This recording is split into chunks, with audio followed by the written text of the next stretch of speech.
Hello awesome people, and welcome to a new episode of Album Talk. We're going to do it a little bit different this week. I just want to try out some things, and last week I was not very happy with the episode at all, so we're going to do it a little bit different from now on. Today I'm going to talk about Bug Hunter.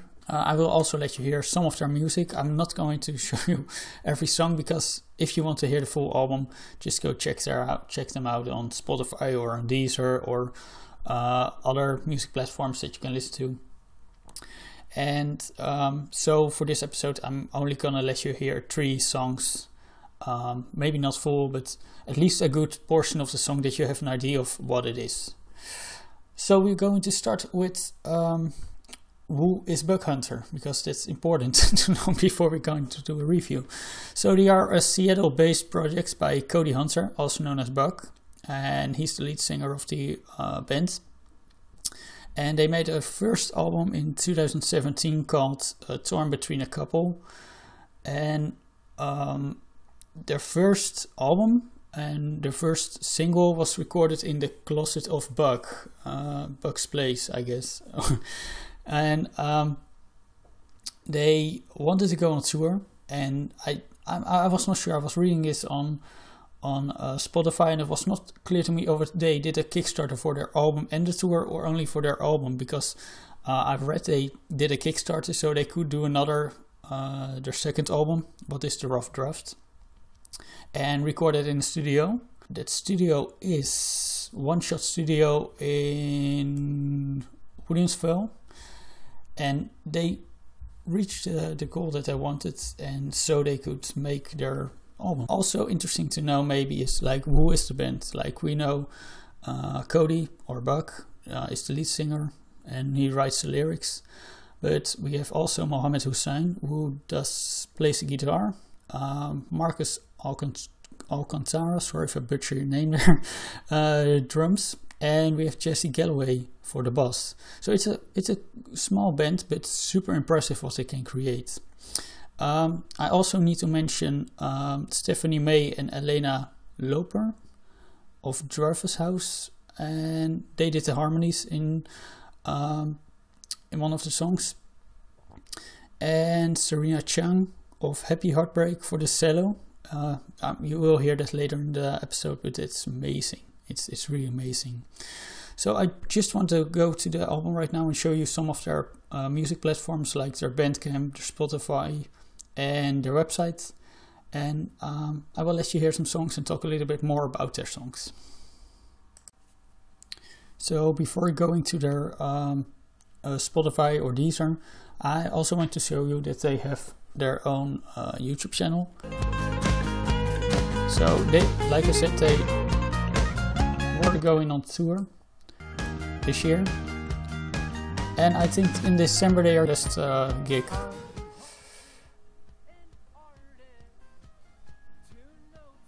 So if you want to know more about that and want to keep updated, check them out on YouTube.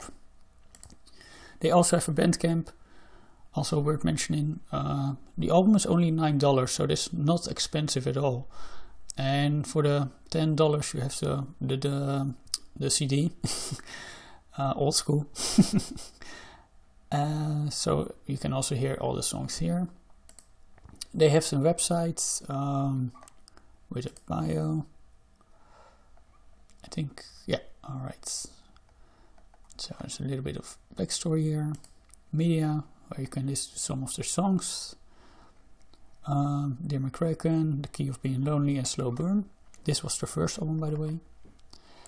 Tour dates, like I said, I think only, December 7th in High Dive, Seattle. So if you want to go, you still can get tickets, and you can get in contact with them. They also have a Twitter account. Make sure you follow them, because they don't have a lot of followers, and they deserve a lot more. I was talking about the studio. They recorded their latest album, and I also forgot to mention Dylan, who did the mastering and the mixing for this album, what sounds pretty good. So they have a whole page or whole tab where you can listen to all the bands that recorded their album there, what is super interesting. Sadly enough, I only know Bug Hunter from this whole list, so I'm definitely going to listen to it. But yeah, there's a lot of artists already who did a recording there, so really cool. And then we are at our Deezer. I have to use Deezer this time because Spotify was freaking out for some reason and didn't want to work. So here we go. First of all, this is the rough drafts. There's 11 songs, and before I'm going to let you hear some songs, what it really reminds me of is Bo Burnham for some reason. And the reason why is because the lyrics that Bug wrote for the music that he makes really reminds me of that, of Bo Burnham's kind of style with lyrics. And the thing with his music is like he writes about real problems, about real struggles. I never heard something like this before, besides Bo Burnham. So I was really surprised when I was listening to this song or to this music that it really sounded like Bo Burnham. So the other artist it reminds me of is Weezer, especially with the song Boogie Pete, what gave me a really Weezer feeling. So the other artist it reminds me of is Windmill. Not a very known artist, but especially the vocals are very alike. And when I was listening to the album for the first time, that was the first thing that popped up. Mills had a very specific voice and very specific vocals. What I was super impressed by when I heard it for the first time. And again, that happened with the vocals from Bug too. What I'm going to do is I'm going to let you hear some songs. This time I won't talk through the songs, so you can listen to it. I will let you hear 2 songs from the latest album and 1 song from the earlier album, from their first album. So here we go.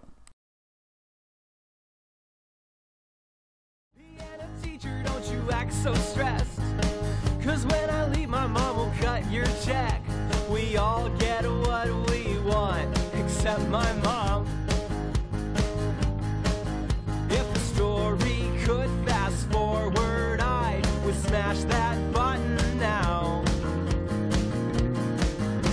I'm not the next all-star, I'm hardly an artist. I bought this guitar, I'm trying my hardest. When I'm by myself, nothing can stop me, but I can't perform if there's anyone watching.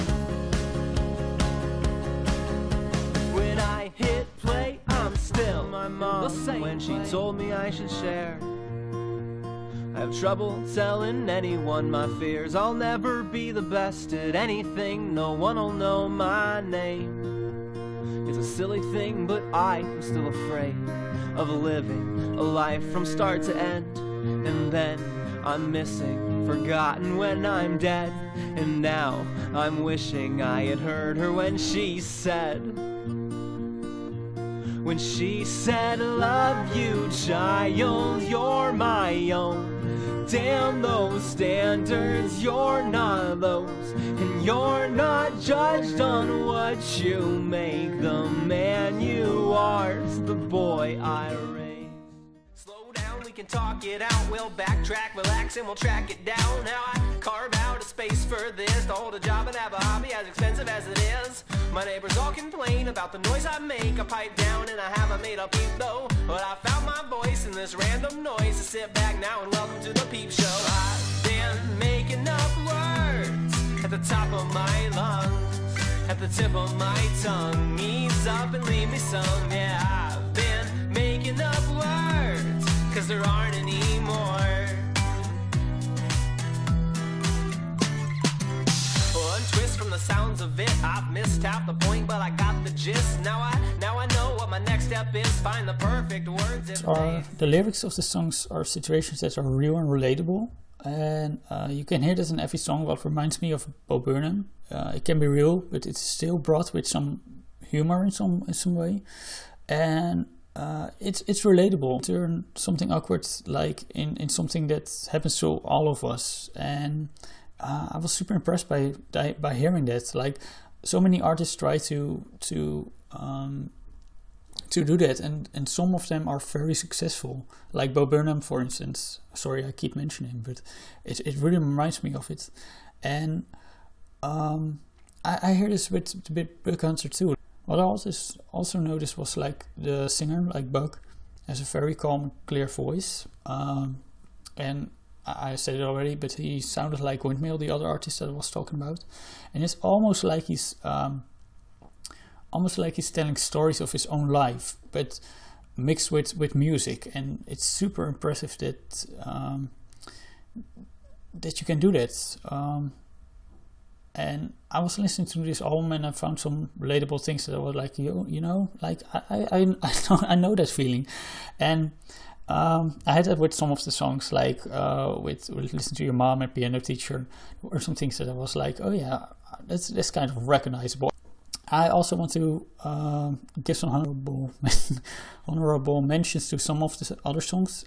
What you really need to listen to are Point to Proof, Dear McCracken, because it was their first single, and that brought them where they are right now with a little bit more fame, for as far as I could find. Who I'm singing to from their first album, if I'm correct. Try My Best, also from the first album. And Take It Back, what is their latest song. Alright, let's go to the album overall thoughts and reaction. Alright, let's react to the album overall, because it was a great album, like I said before, and I enjoyed it so much listening to it, and when I was listening to it, I was already like, you know, this is going to get a reaction from me or a review from me, and that's because of the problems described in the song, or the things that they sing about, or that Buck is singing about, and the level that you feel with the band, and the way they brought their message in their song, what is again really good. The music itself, it was beautiful, especially with Listen to Your Mom, the song where they have the cello, and I love that part. I mean, it was so beautiful and so well done, and it was like, I didn't expect it the first time I was listening to it, and I was like, wow, this is just wow. And the lyrics were great, and the music, it was great, and then the cello, wow, that gave an extra level of beauty to this song. What I recommend for your next album is go full orchestra. I mean, I really love the little extra things, like get a violin, get a piano, and get a cello, and make it more orchestral, because I think that is giving it even more beauty than what it is already, with songs like that. And yeah, overall, I'm really looking forward to hear more from you guys, and see what's going to happen after your touring schedule is over. I really hope you're going to work on a new album, and yeah, I really hope you're going to are planning to come to the Netherlands one day and play live here, because I definitely want to go see you live. Go listen to the album in the full, because only the 3 songs that you heard were really good, but there are so many more good songs that they created. One more thing is, I'm going to do an interview with, I think it's with Buck or with Cody, and I don't know when it will be out, because we're going to do an interview the last week of October, but I'm really looking forward to that too, and they are going to tell me a little bit more about the background of the music and the songs, and like how they creating this song. So I'm really looking forward to that, and I'm happy to announce that I will try to do this with every artist from now on that will be in the show. Thank you for watching.